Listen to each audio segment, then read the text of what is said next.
So everybody, it's Matt here, your local friendly neighbourhood vestibular migraine sufferer. So I wanted to talk about a subject that I think is quite common and closely linked with people who are struggling with vestibular disorder, who have struggled with vestibular disorder.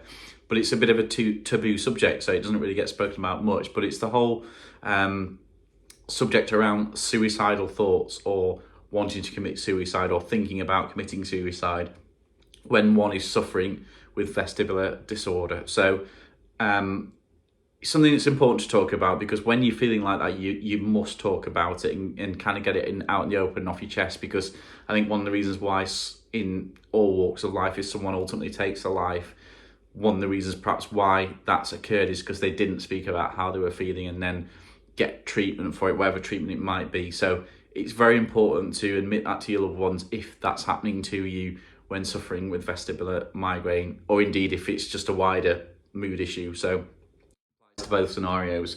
So when I was struggling with the vestibular disorder in the chronic phase, and I think this probably occurs more in chronic sufferers rather than just like episodic, where you have a bit of vestibular stuff, then it settles down for a long time and then it flares back up again and it doesn't last like a day or so. I think you're probably going to find that suicidal thoughts occurs in people where they're suffering 24/7, so weeks, months of suffering, and that's what happened to me. I was a chronic sufferer, and therefore I'm kind of, in hindsight, not surprised I started to experience suicidal thoughts. So I think it's worth thinking about why it occurs in vestibular sufferers. So I think the first one is the one that perhaps people don't know or think about much, but as you know from watching previous videos, if you haven't, check them out. I've done quite a few videos on this, but the vestibular system is closely interlinked with the mood system. So if you get a disturbance in the vestibular system,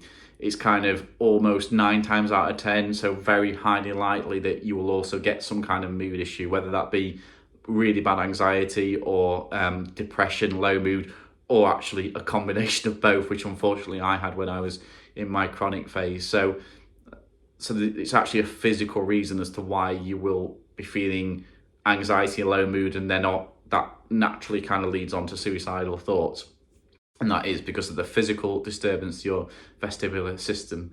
And then the other reason why I think it occurs in vestibular patients, and this is probably also can apply to people who have not got vestibular but are struggling just in general. I think when you're struggling with either mental illness or a physical illness and horrible symptoms. So if I bring it back to vestibular, in the case of vestibular, you've got debilitating symptoms, you got photophobia, derealization, you can't go out because you're feeling terrible, your life disintegrates around you because you can't go to work, you can't go out with your friends or whatever.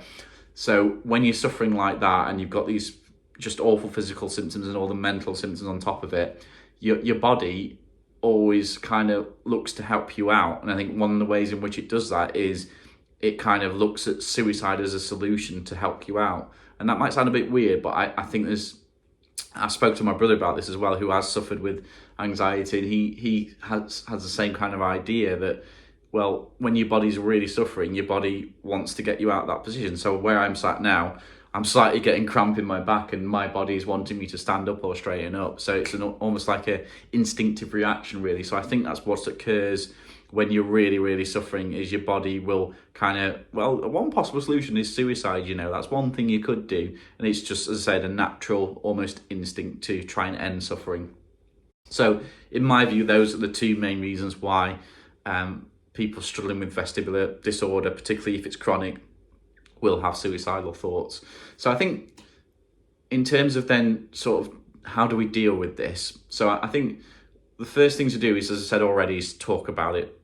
It's no shame in admitting it. You tell people if you're feeling that way, because that might be the difference. If you're having these thoughts, go to someone you can trust who maybe will understand and who won't actually give you that guilt trip and say, well, how selfish and that kind of thing. Because as I said, it's not actually selfish. When you're suffering, then you kind of want to get out of that situation. And it's easy for someone who isn't suffering to say, oh, how selfish of you. Yes, how selfish of me to not want to suffer day by day and, just sit in wearing sunglasses. Yes, that's really selfish, isn't it, to want to get out of that situation. I digress and being sarcastic there. So important to talk about it, but also choose somebody that you can trust who won't guilt trip you. So if people, and they do often say this to me if they've contacted me, they can often say, I just don't know how much longer I can go on like this, or I can't go on like this. So I think the most important lesson I learned is that kind of, and this is, you're not looking at the kind of like the consequences that your suicide would have on other people. Actually, what you really, really need to do, and the most important thing to do, is look at the consequences that would have on you.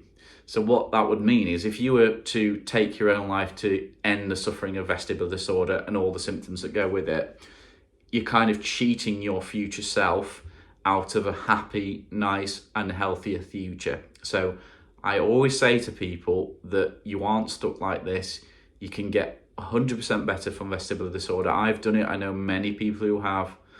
So if in the kind of like the heat of the moment, or at the pinnacle of the chronic suffering, when it is kind of really tempting to think, I need to get out of this, perhaps suicide is a way out, you will cheat yourself out of that better life that is coming and that's waiting for you on the horizon once you've got past this awful period. And of course, the best way to get past that is to get a diagnosis and get the right form of treatment, whatever that may be for you. For me, it's medications.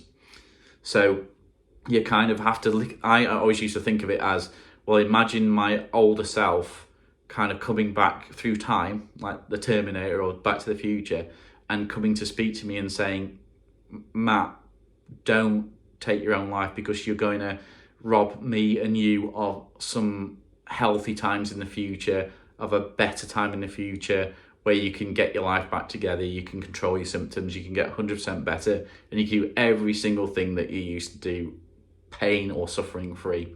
So that is what I would always say to people. So just hang on in there for this. Just, I know it's awful. I know that the storm is harsh and the waves are severe and you're getting battered, and it's an endurance and it's a hell, and it's like climbing Everest, perhaps with no clothes on. Don't ever do that, by the way. But if you can just hold on and just stick to your treatment, so whether that's meds, just stick with it a little bit longer.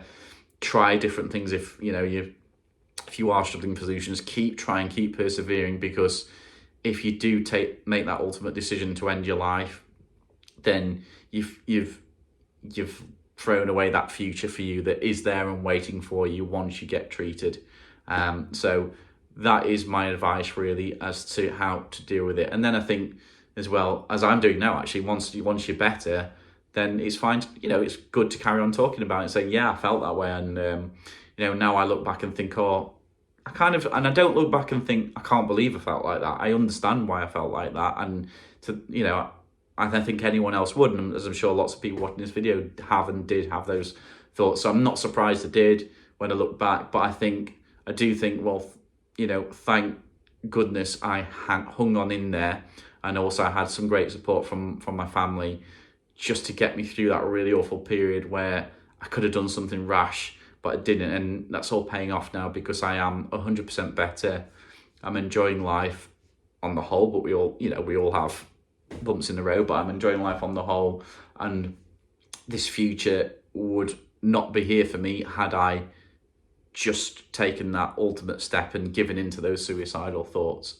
So I would always say, and just this is kind of like almost like an addendum, a final add-on, that when it's got like that, particularly if you're suffering from the bad anxiety, depression, and you're trying to perhaps get used to some meds and they're not kicking in, or it's taking them a while to bed in, which a lot of long-term meds do, I would always say, and I've said in a few other videos, that's the point where you probably, if you can, and I do know it can depend on the GP you're dealing with, but to get a little bit of perhaps quick support that will help you through that bumpy period. So how I did it was, fortunately, I had a couple of really good GPs, and they prescribed me a small dose of diazepam, which are benzos, and that was just enough to give me not relief, but take the edge off things while I was getting used to my longer term medication. So then once the longer term medication had bedded in after about 5 or 6 weeks, and they upped the dose, so I was on the starter dose, and then they pushed me up to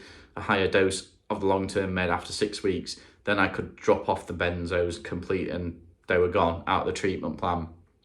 But they just did the trick in that 6-week period, and that was like the worst period when I was having suicidal thoughts the most. So if you can find a GP or a doctor, whoever, medic, to help you with that and maybe prescribe you with that small dose. I say they're a very short-term med, they're not a long-term cure, so you can't stay on them for long because they can be addictive as well. But if you can just get them to ride that storm, I think they're a really good thing to help ease back those suicidal thoughts and that awful anxiety and low mood in that crucial period when you're just, for example, getting used to your long-term medication. And then once that's bedded in, after about 6 weeks, you come off those benzos, and that is when things start to improve for me. So it got a hold of the anxiety and the low mood, got a grip of that and stabilised me.